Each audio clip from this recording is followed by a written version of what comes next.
Hi friends, it's Navneet Dwivedi back with you. Today we are going to learn how to calculate OEE, that is overall equipment effectiveness. Ideally speaking, in factory we should have 100% output from. We should get 100% output from a machine.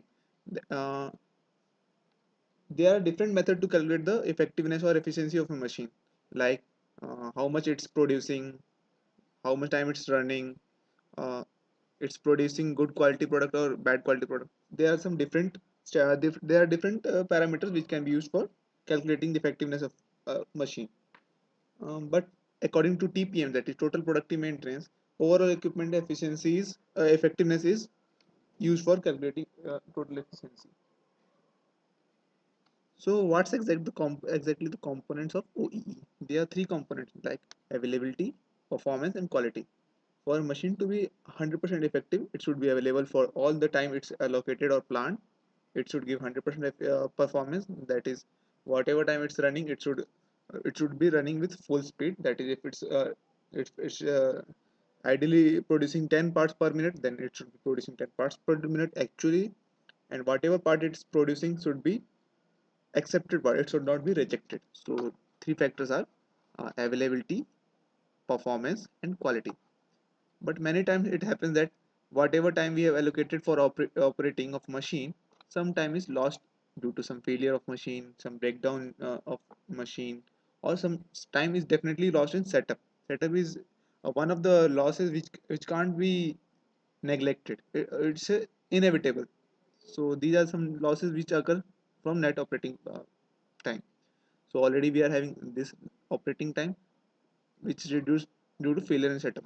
So actually machine is available for only this area running time, and out of this running time only also there is some there is some loss of production of part due to the slow working of manpower, or some many times it happens that on production shop you can see that we will see that operators are talking each other. Then definitely it's going to hamper our output produced per minute. So that that's come under performance loss. Then finally, whatever we have produced is this much actual output, and out of that also there are some rejected parts also. It's not possible to produce 100% okay part apart from any machine. So out of that we get this good output. So this was actual what was required, and this is what we obtained. This was what we obtained, but this is only useful. So if we see efficiency of machine, then machine is producing this much, but what effectively it's producing, this small quantity only. So it's always our target to increase the overall equipment efficiency in order to have good output or good function of machine. So this can be done by increasing the performance, increasing availability, and increasing the quality of the machine, quality of the output that we are getting from machine. It's not like that only increasing the quality we will be having the best OE, best equipment efficiency, because every time we target only zero defect, zero defect, zero defect. But what about this performance and availability? If we are increasing availability by this much on the also, then everything there will multiple effect, because if you are targeting on only quality, there will be increasing this area only. But if you are having improvement over here, there will be multiplier effect. So now we will see how to calculate OEE and what the world class OEE means. What should be our target to have OEE 80%, 90%, 100%, 20%, 70%, like that. And for different factors, how much time should be it should be available to us, and performance and quality wise. And we will solve a problem also, and we will see how to calculate a sheet in Excel, so that it can be it's a ready-made tool available to us, so that whenever we want to calculate an OEE, we will directly input some parameters and have a ready-made output. So I'll take you to that.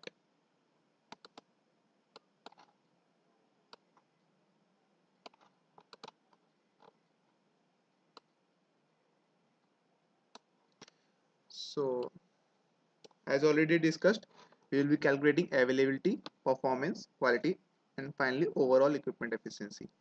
Uh, there are a few terms that we need to calculate. These terms I will be telling you while I will be calculating. Secondly, what are the things that we require to input to the input for calculation.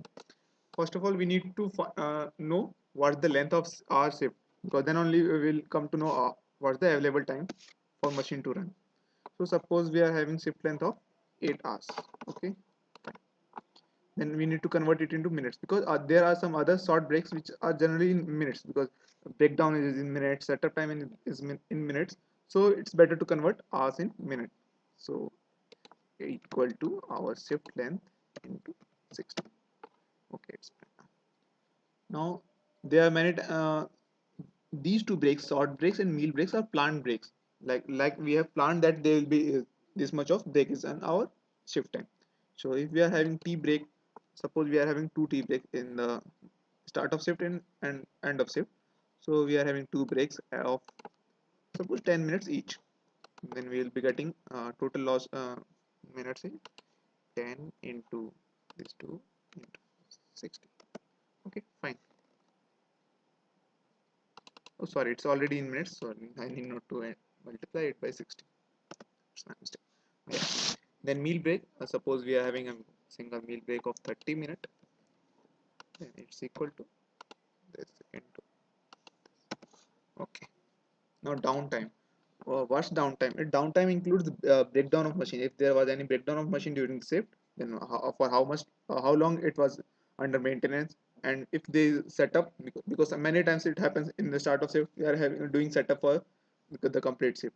So whatever time is lost in setup, we need to consider here. Suppose we have lost our 20 minutes in setup. Our focus would be here to reduce this setup time. That's why we are for this reducing this setup. We are using many techniques like single minute exchange of die and many external setup we are doing off machine setup, so that will directly transfer the off machine setup to the machine. So there are different techniques. We will talk about them in some later videos. Okay, then this is ideal runner rate.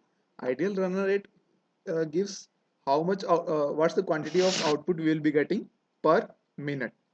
Suppose a component is produced at any machine for every 2 seconds, then ideal runner rate will be, if in 2 seconds we are getting one product, then in 1 minute we'll be getting 30 products.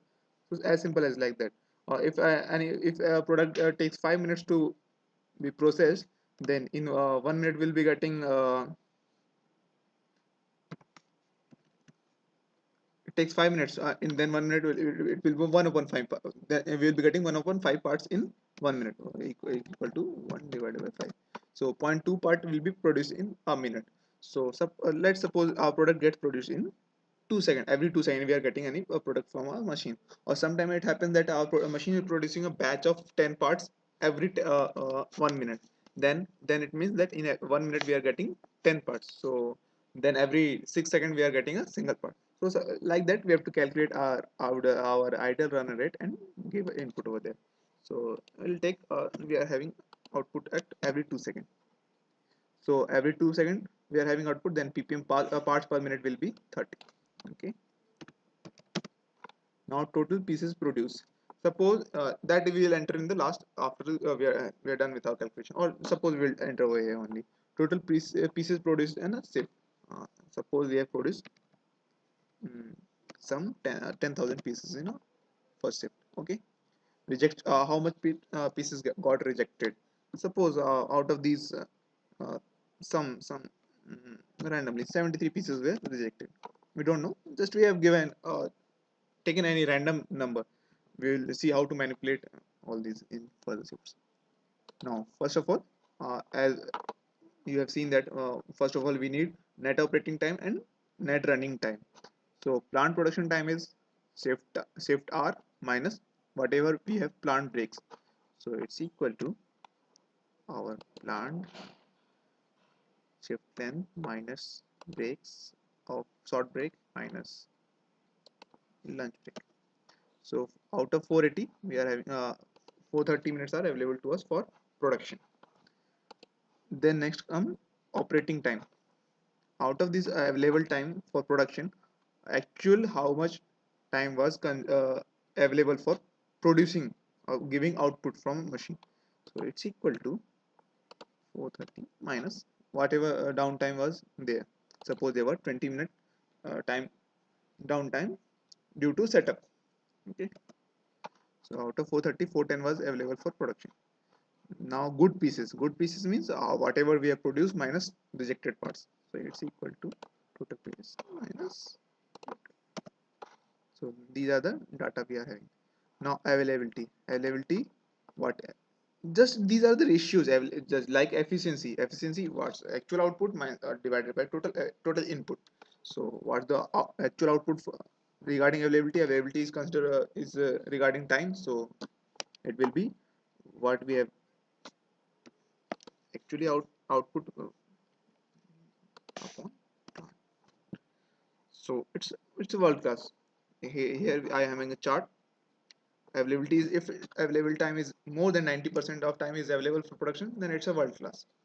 Okay.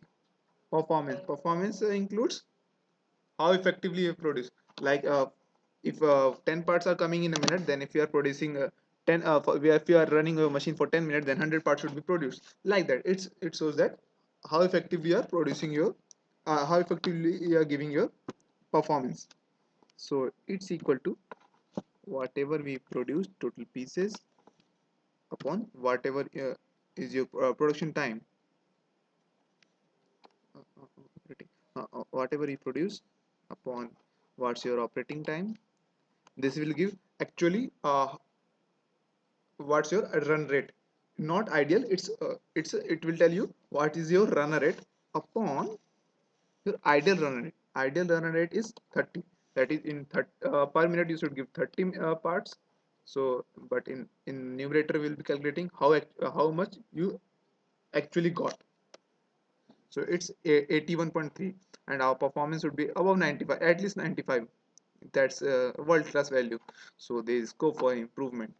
So we'll just manipulate this value later to see what's the actual OE, how to get actual OE. Now quality is, or whatever you have produced, out of that how much was how many were good pieces.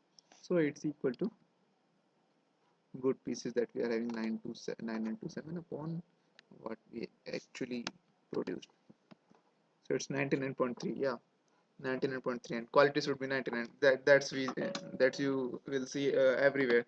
There should be zero reductions, zero rejection. So if we are having a rejection of 73 out of 1000, 10,000, it's a huge, because 0 ppm or 1 ppm is nowadays trends in organization. So you need to work over there. Okay, finally, multiplication of all these will be giving you your OE.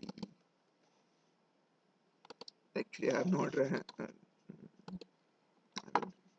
reduce its decimal place.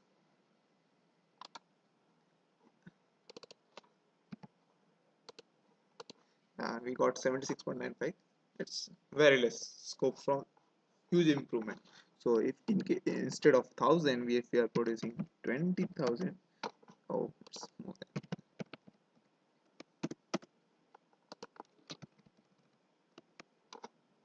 yeah. It shows that if your ppm, that like your ideal run rate is 30, then you should at least produce 12,000 pieces per day in order to meet your all the requirements. But scope for improvement means so that you need to concentrate over rejected parts, that you need to reduce their rejection from your organization. So hope so this was useful to you. You were able to calculate OEE and got to know what's exactly OEE. In further videos, we will see how to calculate productivity, how to calculate efficiency, how to calculate effectiveness, and all those things regarding production line.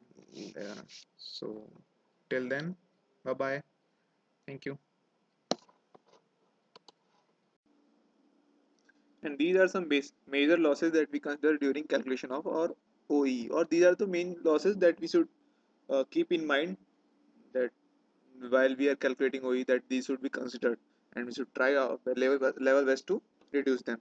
Like breakdowns, this results in a loss of our operating time, goes under availability, degrades availability, and setup and adjustment.